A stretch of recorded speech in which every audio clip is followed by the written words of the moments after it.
Parents take sister on vacation instead of me. Later on she ruined family vacation and got arrested. Now my parents finally realize her true colors. I, 23F, have a younger sister, Lisa, 18F, who I believe is the true incarnation of evil on earth. I have tried my best to convince my parents over the years to see the truth, but they never believed me, at least until now. For context, my parents and I have always had a somewhat strained relationship, mainly because of Lisa. My parents absolutely adore her because my mother had a miscarriage, and she lost the baby, which deeply affected her. Lisa, born a few years later, was regarded as their miracle child, a beacon of hope and joy that healed the pain of their previous loss.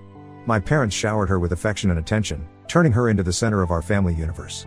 Now, let me be clear, I loved my younger sister when we were children. It's just that I slowly started realizing that Lisa had an incredible talent for manipulation that none of my family members were able to grasp. She knew how to twist the story in her favor, and she was a master at playing the victim card. Once on my birthday, I got this amazing antique pocket watch from our grandparents. I was so happy with it as my grandmother told me that it was a family heirloom. But Lisa, well, she was clearly jealous and kept asking if I could share it with her. I said no because it was a gift for me on my birthday. She tried to persuade our parents, but since it was from our grandparents, they couldn't do much. That night, Lisa, who knew I was terrified of spiders, placed a house spider inside my pillowcase, ensuring I would discover it when I went to bed. I awoke to the horrifying sensation of a spider crawling over my skin and started screaming. My parents rushed to my room in concern. Lisa acted all surprised and caring, but later, she admitted to me with a creepy grin when we were alone, that she put the spider there to teach me a lesson. I was shocked by how casually she confessed, without any remorse. Another time, I remember when I had a crush on my classmate, Mark, and I finally had the courage to invite him over to watch a movie with me. I was feeling all giddy and excited and had carefully picked out a dress to impress him. But, as soon as Mark arrived at our house, Lisa deliberately spilled a glass of juice all over my dress and started laughing at me. I was mortified and had to change, all while trying to hide my embarrassment. As if that wasn't enough, Lisa started telling Mark embarrassing stories from my childhood, making me feel utterly humiliated. She didn't leave us both alone the entire time we watched the movie. When Mark was about to leave, Lisa smirked and told him that he could do much better than me. Mark, who had been uncomfortable the entire time, left in a hurry. I just couldn't believe how cruel and cunning my younger sister could be. Over the years, I told my parents about her antics several times, but they always chalked it up to her being young and naive. They just couldn't see her for who she really was. Whenever I complained, they just dismissed me and thought of me as the troublemaker in the family. So, I eventually stopped speaking up about her. Lisa continued being their favorite child, while I, always straightforward, often felt like the outsider in my own family. I focused on my studies and managed to get into a good college. This gave me a chance to move out of our house and have a better life in college. However, every time I returned home during breaks, Lisa made it abundantly clear that she despised having me back in the house. She would deliberately ignore me, refusing to engage in even the most basic of conversations. During family meals, she would avoid sitting next to me or interrupt me if I was talking to our parents. Her constant need to undermine my presence was evidence that she despised the idea of me being around and was determined to make my visits as uncomfortable as possible. Lisa even used to mess with my stuff, pretending that she needed to borrow things, but would often damage them or lose them instead. My parents did nothing when I tried to complain and instead urged us to get along with each other. As a result, I began avoiding coming home during breaks. I would come up with excuses to spend my breaks with my college friends' families instead. Truth be told, my parents didn't mind as much and chalked it up to me being independent and wanting to enjoy some time away from home. When Lisa graduated from high school, she didn't have the grades for college, so she settled for community college instead. This meant that she never had to move out of our parents' place. These days, I am working at a multinational corporation in San Francisco, and I genuinely enjoy my job. I sometimes stay in touch with my parents, but I rarely visit back home. I don't maintain any contact with Lisa whatsoever. Now coming on to the story, my father recently had a near-fatal heart attack. Fortunately, he survived by some miracle and was rushed to a hospital. When my mother called to tell me about it, I immediately booked my tickets and flew back home to be there for them. The doctors prescribed numerous medications for my father and strongly advised him to start working out. Since being discharged, my father has expressed spending more time with us as a family and told me how lucky he was to be saved from the brink of death. I understood where my dad was coming from, so I continued spending a few days at our house. My job has the option to work remotely, so it was no problem. However, I noticed that Lisa was deeply agitated that I was back. I tried my best to avoid her because we were both older now, and I didn't want to argue after our dad's heart attack. One morning during breakfast, my father suggested that we all go on a family vacation as it had been a long time since we all went somewhere together. Initially, I had my reservations, but knowing how important it was to my dad, I agreed. As for Lisa, well, she wasn't thrilled about it, but she had no choice but to go along with the plan. My father made all the arrangements for our flights and accommodations. I had planned my leave from work well in advance and informed my colleagues not to contact me during this time, as I genuinely wanted to enjoy quality time with our parents. However, when we arrived at the airport, I found out that my flight ticket had been cancelled. I exchanged puzzled looks with my father, who kept insisting that he had booked and paid for my ticket. When we checked further, it turned out that out of the 4 tickets, the one with my name on it in particular had been mysteriously cancelled. As I stood there, trying to comprehend the situation, I looked over at Lisa. She had a sly smile on her face as she stared at me. It was a look I had seen so many times before, the same expression she wore when she had successfully pulled off one of her manipulative tricks. I realized at that moment that she was the one who had cancelled my ticket, probably from my father's computer. I started yelling at her as she continued to stand there smiling at me.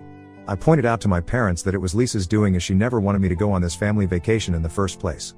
Instead of believing me, my mother immediately dismissed my claim, saying your sister would never do something like that. She went on to tell me that I should stop being jealous of my younger sister and that it was just a freak accident that my ticket had been cancelled.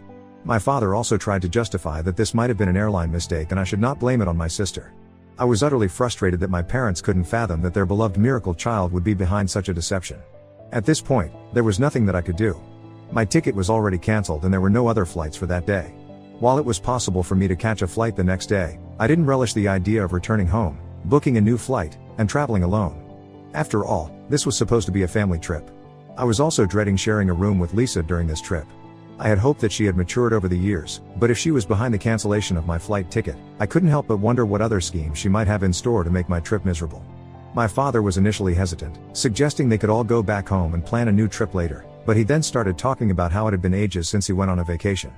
My mother agreed, telling me that I always travel a lot for work, so I wasn't going to miss out on much on this trip if I didn't go. Their comments really got to me. It felt like they wanted me to insist they continue to go on this vacation without me. I told them that they were welcome to continue with their vacation if they wanted, and they readily agreed. Although I didn't want the money they had spent on the tickets and rooms to go to waste, I was sad that they didn't care whether I joined them or not. It became clear that they didn't mind going on this family vacation as a family of 3. So there I was, standing alone at the airport as my parents and Lisa headed for their much anticipated vacation.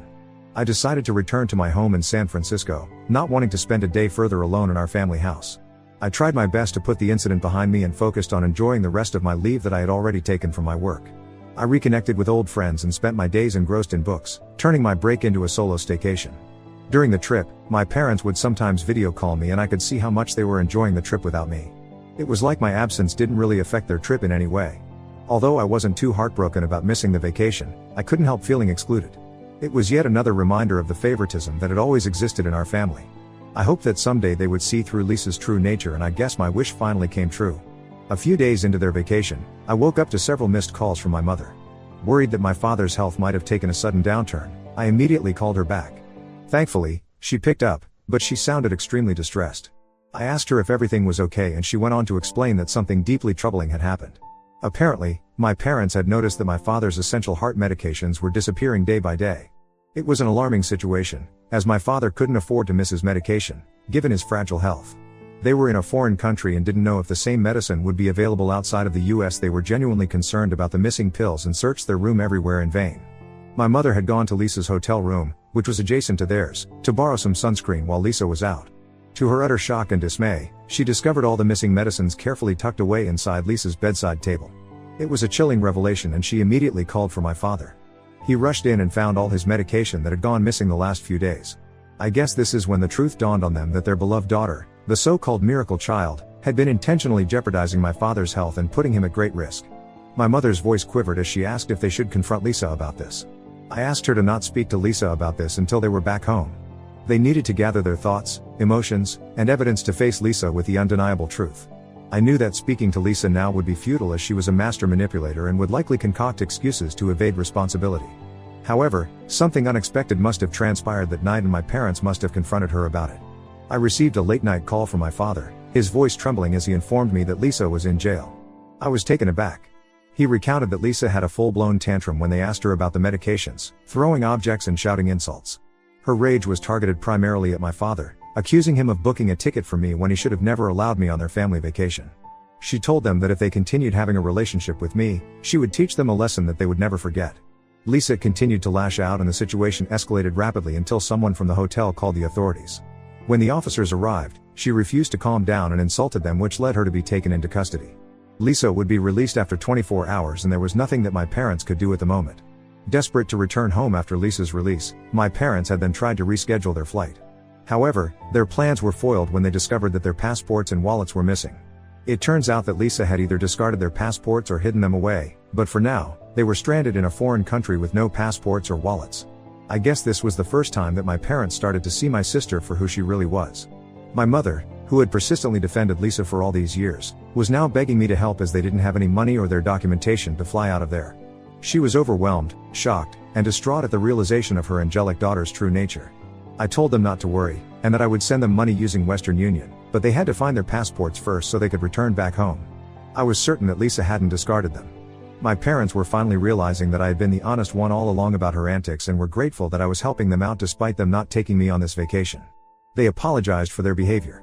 While part of me wishes I could forgive my parents, it's hard to shake the feeling that I've been deprived of their love for all these years due to their favoritism towards my sister. So, Ida for not forgiving my parents that they went on this vacation without me, and now that they get a taste of it they come back begging for my forgiveness? Update 1. Every day, my parents call me with updates, and I am growing increasingly anxious about their situation. You see, after Lisa was released from jail the next day, my parents threatened her to give them back their passports or they would call the authorities on her again. Faced with no other choice, Lisa eventually revealed where she had hidden their passports. Upon their return home, my parents confronted Lisa and made it clear that she needed to gather her belongings and leave. It had become abundantly clear that they had reached their breaking point, finally realizing the truth about their daughter's manipulative and harmful actions. She might jeopardize his health again by stealing his medicines. This started another screaming match between Lisa and my parents. During this confrontation, Lisa began to hurl accusations at my parents, expressing her anger and resentment. She told my parents that she didn't want to share them with anyone else and claimed that she had been pushed to the brink when they invited me for the trip.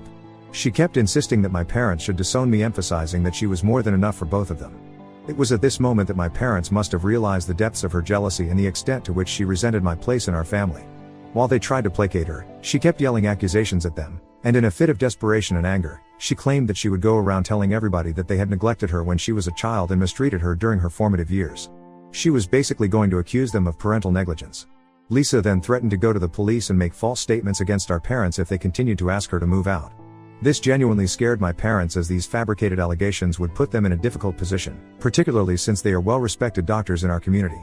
The mere thought of their reputation being ruined by false accusations has since left them feeling trapped and anxious. In the past few days, Lisa has continued to make our parents' lives more and more difficult. When she found out that they were talking to me regularly nowadays, she got really mad and started breaking dishes in anger. What's worse, she keeps stealing their car keys and hiding them, which makes it hard for them to go to work every day. Just tonight, my mother called me in tears after another bad incident during dinner. Lisa had a big tantrum and yelled at them because she wanted my mother to cook for her.